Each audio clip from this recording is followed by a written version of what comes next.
give it up for Mark Lack. Thanks. So how's everybody? So, wacky stage here with this pillar.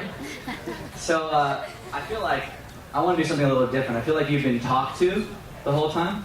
And it'd be different if there was maybe like 1,000 people that you're presenting, but I can see like the whites of everybody's eyes. So rather than talk, I literally had like prepared a little 10-minute talk at the last second. But what I'd rather do is there's been some people who talked about personal branding. There's been some people who've talked about the power of authority. But what I'd rather do is actually open up and answer people's questions. I'll share real quick. I've got 2 different companies. One's Business Rockstars. We have a TV show. I've interviewed over 1,000 successful millionaires up to billionaires. A couple of the people on this stage are actually people I've interviewed, so shout out to all of them. Our TV show's on 10 million Delta Airlines seatbacks, so if you're flying on Delta, you'll see me interviewing some rock stars on there.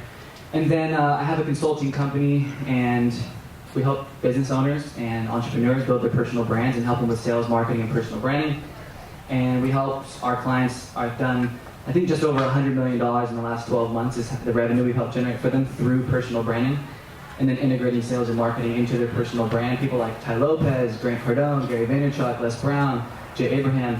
These are different people that have built world-class personal brands. And so you've heard about the power of authority and building a personal brand. And many businesses will not thrive or survive without sales and marketing. So I would rather take my expertise and spend the time to answer anybody's questions. Either what's your biggest challenge, what's your biggest opportunity, what questions do you have about how to build your personal brand, what type of content you should put out, what type of platform should you be on? You know, are you struggling in your sales and your marketing? And the answer is if you're not doing millions of dollars and you don't have a really good profitability, then you are struggling. So put your ego down, let's open it up and let's ask some questions. Yes? So, Mark, I had the honor to be interviewed by you in LA, as you may remember. We didn't get a chance to talk about your business, which I found fascinating. And so I'm going to kind of start deeper in the funnel of this conversation, but thank you. So I'll start a little bit deeper. Andrew Bermudez from Dixie, if you remember. How do you tie personal branding into sales and marketing and measure the return on that? Does that make sense? Like, how are you able to say, I can ask this question all the time. Right. Which is basically, you know, the same way of wording that differently is personal branding is really PR, right? I mean, in essence, PR helps you get known. And so the first step in any sales and marketing process is first getting attention, right? So you get the attention, and then from there you can pull people, right? The old ADA, attention, interest, desire, action. And so the first thing with personal branding, as with sales and marketing, is to get people's attention. And so we use Business Rockstars to get people in to grab the attention with value-added content, and then through that we can then remarket people online. So just as if somebody sees an ad, you can then remarket them, or if you go on Amazon and look at a pair of shoes, you go to Facebook, you see the advertisement of those shoes. So if we upload a little snippet of an interview with me and Grant Cardone, then when people watch that 30-second, 60-second clip, and the reason why we do 30 seconds, 60 seconds is because the average watch time on Facebook is 6 seconds. Every video you upload most likely has a 6-second average watch time. So the reason why we keep even though if I do an interview with a billionaire for an hour, I chop it into 15 seconds, 30 seconds, 60 seconds, and just put that out because people aren't on the platform to watch the whole interview. Maybe on YouTube, but not on Facebook or Instagram where we can pixel and remarket. So I interviewed Grant Cardone, for example, and I'll tell you why in a second. So you interview a celebrity, ideally, or you put out great content that gives the person value, and when they consume the content, you pixel them with an engagement pixel, and then you can put them into a funnel, so to speak, online. So I don't even have to build an audience. You don't really want to build an email audience or a social media following. You do, but don't make that your focus. That's the byproduct of doing what I'm teaching first, which is boosting and promoting content on Facebook and YouTube to reach people and then pixel them with engagement pixels and then show them other content and then show them other content. So rather than getting into your email and doing the 90-10, 90% of your emails are value and 10% are offers. Same thing, but you don't have to build a list. I can pay to put my content in front of you at any time to anybody, and then I can pixel you and I can force, in a good way, my content in front of you so you go, oh, this is short, valuable, actionable content that helped me in my business or my life or my relationships or whatever you do. And then through a sequence, you can put more content in front of these people until you've seen all the people that have kept consuming more content. Then you put a lead capture ad in front of them. So instead of just saying, hey, you've never seen me before, here I am on the internet. You know, you don't go on social media with your credit card, but I'm going to try to ask it for you. So wrong context. And so you put content on the internet first to get the people to know you, like you, and trust you. And so the thing that we teach people is, if conceptually you only have 10,000 people that know you, and 1,000 like you, and so 10,000 know you, 1,000 like you, and 100 trust you, if we don't do anything different, but get 1 million people to know you, we don't worry about getting them to like you or trust you. We just get 1 million people to know you, which only costs a couple $1,000. I can get 1 million people to see you every single day on Facebook for a couple $1,000, or Instagram. So we get 1 million people to know you, and law of averages would state that unknowingly, if you have 10,000 people that know you, 1,000 like you, and 100 trust you, if it would say in the same proportion, if 1 million people now know you, law of averages would state that without doing anything different, 100,000 will like you, and 10,000 will trust you. And when you have trust, that's when you make money. No one's going to give you their credit card if they don't trust you, right? And so the first step in the content personal branding process is just getting more people to know you without worrying about monetizing it at all. Just getting 1 million people to know you, or 10 million people to know you, you will make more money. But then you integrate the ninja, kind of like pixels and remarketing and other crazy stuff that we teach into that process, so then you can have trackability to the people that know you. And one of the simplest ways is through content, not ads. If there's a link in the description, if there's a link associated that says learn more, sign up, download, click here, that's considered an ad based on the algorithm. The algorithm considers it an advertisement because you're trying to take people off the platform. And therefore, every dollar you spend reaches less people. The algorithm just kind of, if you were to hear it, it would say, oh, you think you know what you're doing? You're going to pay to take people off of Facebook? We're going to charge you more. If I upload content, or if you upload content on Facebook or Instagram or any platform, and you do their feature of boosting or promoting, meaning you literally are paying to put your content in front of the right audience that's going to benefit from it, no links, no call to action, no pitch, just valuable content in front of the right audience, for every dollar you spend, you should reach so many more people. On average, we reach 1,000%, 10 times more people for every dollar on content than ads. So again, if it's just about getting people to know you, it's 10 times cheaper to get people to know you with content than with ads. And so that's why most people struggle with funnel optimizations, building an email list, building a social media following, selling stuff online. None of us go to our email for content, yet we're all told to build an email list. None of us go on social media with our credit card, yet we're all told to sell on social media. That doesn't mean that those things are wrong, it just means that you're doing the opposite. It's incongruent, right? Why would you sell like on social media if people don't go there? That doesn't mean they won't buy, it just means it's much harder and it costs a lot more. So we do the opposite effect. We pay to put great content in front of the right audience, and specific metrics tell us if it's good or not, if we should keep promoting it or change the audience. And then through pixels, we can tell if you keep consuming content, if this has been consumed by you, then I'll put another video in front of you, content, not ad. And then if you consume that, then I keep tracking you, and eventually I'll put an ad in front of you. And so it's 10 times cheaper for me to get you to know me, like me, and trust me, and then we only pay to put lead capture ads and conversion ads and remarketing ads in front of the people that we've warmed up through our content. Does it make sense? Yeah. Cool. I'll try to keep my answer shorter. That's great, by the way. Thank you. You're hacking it, dude.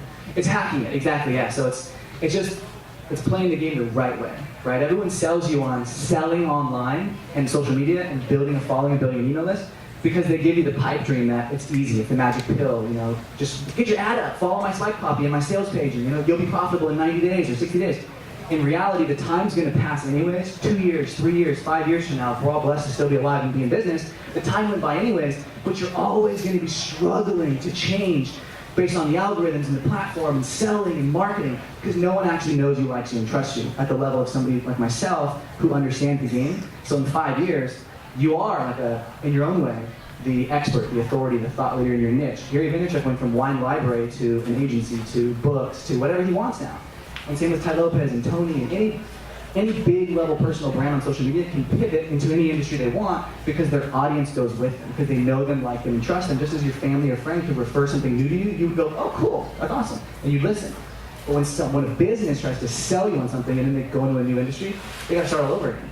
So you build a personal brand because the time's gonna go by anyways, and then you can bring a following with you, and the business, offers, products, services can change. Make sense? So most people don't want to sell the personal branding stuff because it's too hard to sell. It's a long-term game. I'll try to rapid fire some more questions. Yeah. So, like, as an individual sales rep, obviously sales and marketing is important. Having the peaks and valleys is still, oh, you're going to go marketing, but now I have the time to sell. I want to sell it, and now I'm marketing. How do you find the balance between the two? So there's never actually an issue with, oh, we have too much demand, right? We can't fulfill it. Either A, if you can't be on the phone selling them, then you need to be duplicating and repeating and systematizing the script that you have. Oh, everyone always says, oh, I can close 80% of people on the phone. Great. Have you systematized that? Have you trained people? Have you done video trainings? Have you written scripts? Have you done all the if this in the conversation? If they give this objection, then we say one of these 2 or 3 things. And so you turn yourself into a system. You turn yourself into a repeatable system that anyone can step into, and within 90 days of following the script and going through the video trainings, and does this make sense?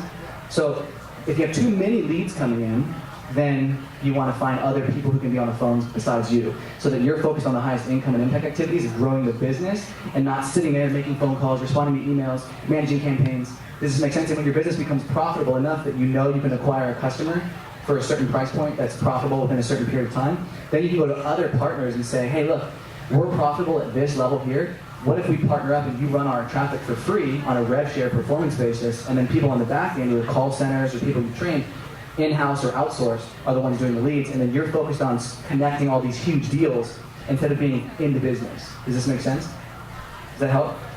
Cool, because if you're good on the phones, then you can repeat that and you can train other people. The problem is most people do what you just did, which is, I've got this problem, we'll generate too many leads, but then we can't close them. When we close them, we can't get... It's easy. You're just not duplicating the process. Does this make sense? Cool, and it'll take time, but the problem is that I see so many business owners that are like, just keep repeating that, and they try to find the balance, and then you're always stuck at a certain revenue and you can't scale, because you haven't put the systems and the team in place. So it takes time, just like a personal brand takes time, but again, you'll be so incredibly thankful that you did it early on. It's worth the investment. So what, you have to hire somebody to help you, get the systems in place, and train yourself, but I just basically said it, right? You can use cheap transcriptions online that record your phone calls, print them out, and then you can find the commonalities between your 45 phone calls you did in the last 30 days with printed out transcriptions. Then you can film video trainings on, when we get a phone call, this is what the process looks like. And you create what we call the playbook that you can hand to somebody, and then you can teach them, and then within 30 days, 45 days, they're able to run by themselves, and then they're able to then take somebody through the process. And then they're able to, and it keeps getting handed down. The playbook keeps getting handed down. Does this make sense? Got it. And then tie people into the vision of where the company's going to go and incentivize them with compensation based on performance. Got it? Cool. Cool. So yeah, let's do that. Yeah. So with consulting, at which point do you decide that you're like an expert or an authority on the thing you want to consult? That's just a word. That's just like a cliche thing, right? Never call yourself an expert. You're not really an expert. And so, what's the point of asking that question, first of all? So my thoughts would be, I'm very young and I'm 27. I love technology. I love We're both young.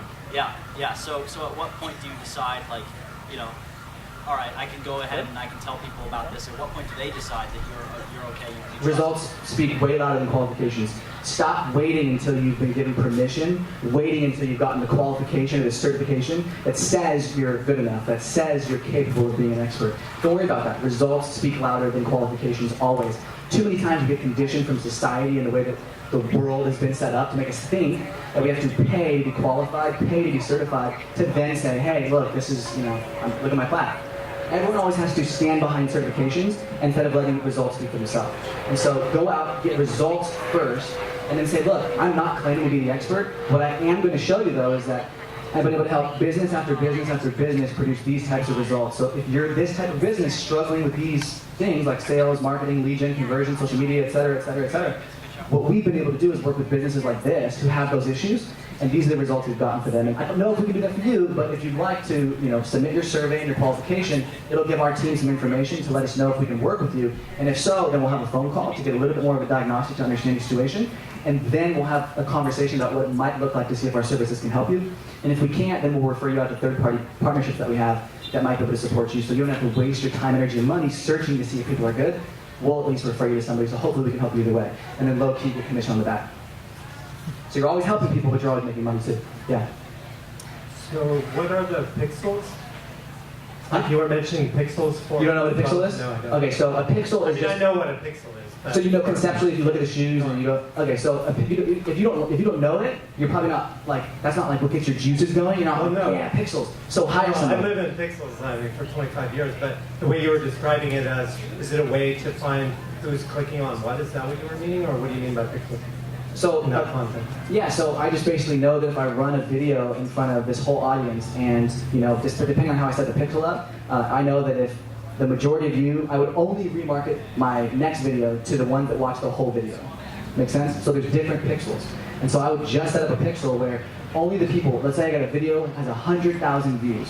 Only the people that watch the whole thing are the ones I want to put my next video in front of, not the ones that watch 3 seconds, 10 seconds. I'll only watch the whole thing, then there's a higher probability that they'll watch my next thing. And then, and eventually they're gonna be like, when my face pops up on their feed, they know me, like me, and trust me, more likely than if it's cold traffic ad to an audience that's like, who the heck is this guy selling me on social media? I didn't come on here to buy something and get pitched. So instead they see my face over and over and over again, and they start to associate positive things to my face, just as like, you know, certain images elicit negative responses, and when you are your first impression on social media is the guy who's selling them, they get turned off, and then the next time they see you, and the next time they see you, they're like, nah. Versus if you start it the right way, it's content, value, value, value. Every time they see your face, they associate value. For 10 times cheaper, you're getting people to associate value to your face, your brand, your content. Then you then put lead capture ads in front of those people. Yeah, I got all that part. So what's the question? Well, your definition of a pixel, so that's what I wasn't following. It's But a retargeting. It's like a plugin. It's It can be used on Facebook, Instagram, on any of them. Interesting. Make sense? So it's a This is like, yeah, this is okay, like, it's just a plug-in, and you guys know. yeah, we're like, what are shoelaces, right? We're trying to like explain them. It's like just a retargeting pixel. Yeah, for me it's like RGB. It's I got you. Cool. Yeah, I'm a designer. So my question is, if I got you. I got different pixels. yeah, different pixels. You guys know it one way, I know it another. So my other question is regarding personal branding. So I'm somebody who's done a lot of things over the years. How does one decide what you want to focus on? Or like if you're going to try to be an expert in one of the fields? It sounds cliche, but like the personal brand isn't to get people to buy or to be an expert. It's just to get people to believe that, right? Like there's a better way of doing something. That they can give more, they can have more, they can perform better. So the personal brand is not like, oh, this guy, he's the expert. No one wants another expert in their life, right? There's too many self-proclaimed experts. What they want is somebody who actually cares, somebody who actually understands them. And so if you can upload content and then remarket people, and then keep pounding that same audience over and over and over again, like Grant Cardone says, who's got my money, how am I going to get it? I say, who's got my following, and how am I going to get it? And so someone's already spent the time, energy, and money to build a target audience based on, as an influencer, a thought leader, an organization, a group. Somebody's already paid to build an audience of 100,000, 50,000, 500,000, 10 million. They've already paid to grow that audience, and through testing your content in front of those people, based on metrics, you can determine if that audience is a good match for your content. And you're not trying to be the expert, you're not trying to sell anything, you're just giving them valuable content like, hey look, here's 3 costly mistakes people make when hiring their plumber. And I'm just running this in a geo-targeted area as the plumber in the 5-mile radius of Irvine. And I'm just like, I'm gonna dominate. Anyone who goes online is gonna see me as the plumber, giving you all the best tips for how to, avoid costly mistakes and this and this and this. So like, it's not about being an expert, it's just giving away value. So what I would do, when I look at like your product and your service that helps people avoid pain or doing pleasure, I'd shatter it into a million pieces, and I'd find all the little pieces of content that I could do to teach these people. So if I was a chiropractor, like Move You is an incredible chiropractor on social media, on Instagram, and he does like 30-second, 60-second videos that shows you like 1,000 different ways to walk, to sleep, to sit, to avoid getting hurt. So he takes chiropractics and does 1,000, 2,000 videos on like proper everything, how to hold a baby, how to walk upstairs. If your back does hurt, here's what to do, how to sleep on your side, how to sleep on your back. And so that he's a chiropractor, and he took all his services and then broke it into content. Here's the pillow we recommend, here's this, and it's just 30-second video. And you're just like, wow, if I just follow this guy, I'm gonna learn everything. And then eventually, when you're ready for a chiropractor, who are you gonna go to? And it's the same thing in any industry, any vertical. Does that help? Yeah, it does.